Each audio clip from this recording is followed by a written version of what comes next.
Hello' বন্ধুসকল, আজি আপোনালোকক দেখুৱাম যে এটা ATM মেচিনৰ জৰিয়তে আপোনালোকে পইচা কেনেকৈ জমা কৰিব পাৰিব।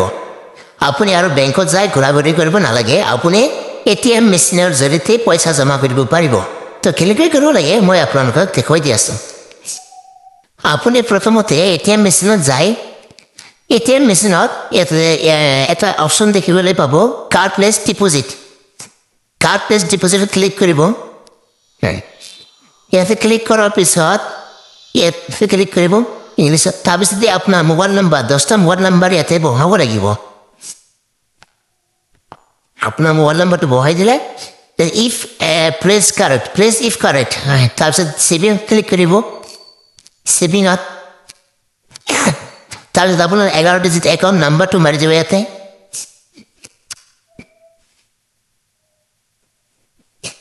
আপোনাৰ একাউণ্টৰ এক নম্বৰ হ'ল, তাৰপিছত কাৰেক্ট মাৰি দিলাক। তাৰপিছত আপোনাৰ একাউণ্টৰ ডিটেইলছ শ্ব' কৰিব ইয়াতে আপোনাৰ। তাৰপিছত য়েছ মাৰি দিব। তাৰপিছত ইয়াতে এণ্টাৰ মাৰি দিব আৰু পইচা বাকচটো অ'পেন হৈছে। পইচা জমা দিয়াৰ পিছত এণ্টাৰ মাৰি দিব। এণ্টাৰ মাৰি দিলা। তো কেছটো কাউণ্ট কৰি আছে মেচিনে। আপুনি কিমান টকা জমা দিছে সেইকেইটা কাউণ্ট কৰিব। যিকেইটা ৰাখিব লাগে সেইকেইটা ৰাখিব। এইকেইটা ৰিটাৰ্ণ কৰিছে, এইকেইটা আৰু দিম। প্লিজ ৰিমুভ ইউৰ কেছটো ৰিমুভ কৰিব দিছে। তাৰপিছত আৰু এড মোৰ কেছত ক্লিক কৰিম, তাৰমানে মোৰ গোটেইখিনি পইচা যোৱা নাই। এড মোৰ কেছত ক্লিক কৰিম। তাৰপিছত বাকচটো অ'পেন হৈছে। তাৰপিছত আৰু পইচা দিলোঁ। অলপ সময় অপেক্ষা কৰক।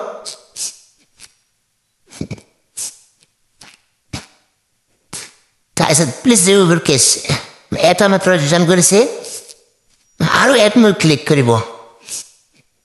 9,500 এটা ৰিটাৰ্ণ কৰিছে। এড মোৰ কেছ আৰু দিব।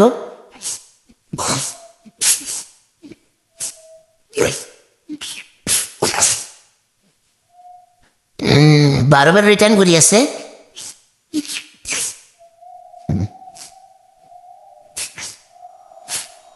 আৰু এড মোৰ পাই দিব আপোনালোকে।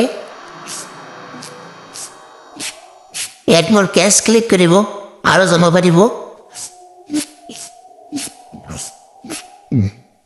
এণ্টাৰ মাৰি দিব।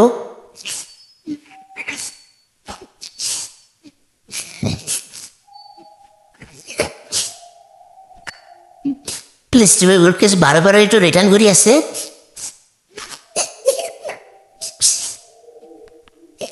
আৰু এড মোৰ কেছ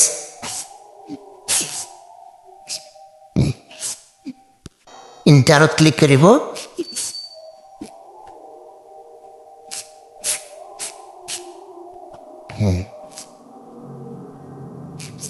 এতিয়া লৈছে। এতিয়া মোৰ 10,000 কমপ্লিট হ'ল। এতিয়া কনফাৰ্মত ক্লিক কৰিম। কনফাৰ্মত ক্লিক কৰাৰ পিছত মোৰ পে'মেণ্টটো জমা কৰা হৈ গ'ল। এই transaction is being processed, please weight.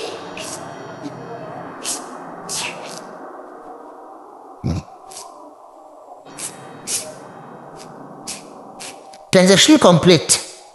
এতিয়া মোৰ কমপ্লিট হৈ গ'ল। আপোনাৰ মোবাইলত মেছেজ আহিব পইচা কিমান জমা কৰিলে, আৰু ইয়াতে চেক কৰিব পাৰিব পইচা আপোনাৰ এতিয়া কিমান আছে।